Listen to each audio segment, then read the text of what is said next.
আমি বলেছি যে আমি চাচ্ছি একটি মিলন মেলা হয় উৎসব মুখর পরিবেশে সকলের উপস্থিতিতে একটা সুন্দর নির্বাচন। এখানে চলচ্চিত্র শিল্পী এবং চলচ্চিত্র শিল্পীর উপস্থিত থাকে, কারোর মধ্যে যেন ভুল বুঝাবুঝি দুঃখ বেদনা না, এটাই আমার বড় চাওয়া। আমি দেখছি হাতে গুনে মাত্র 3 থেকে 4 দিন সময় পাচ্ছেন এবং এখন পর্যন্ত হয়তো চেষ্টা করেছেন শিল্পীদের সাথে যোগাযোগ করবার। নিজের প্যানেলের জয় নিয়ে কতটুকু আশাবাদী জানতে চাওয়াটা হয়তো অনেকটাই অমূলক, তারপরেও দর্শকদের জন্য একটু জানতে চাও আপনার কাছে। আমি শিল্পীদের সাথে যোগাযোগ করার চেষ্টা করেছি, কারোর সাথে দেখা হয়েছে, অনেক ফোনে কথা হয়েছে, আবার গ্রুপে দেখা হয়েছে।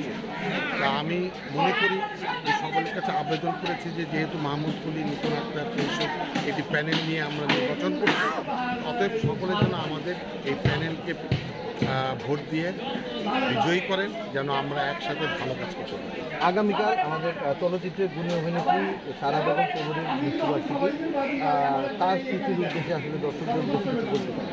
উনি অত্যন্ত একজন উঁচু মাপের অভিনেত্রী ছিলেন, অভিনেত্রী ছিলেন। আমি ওনার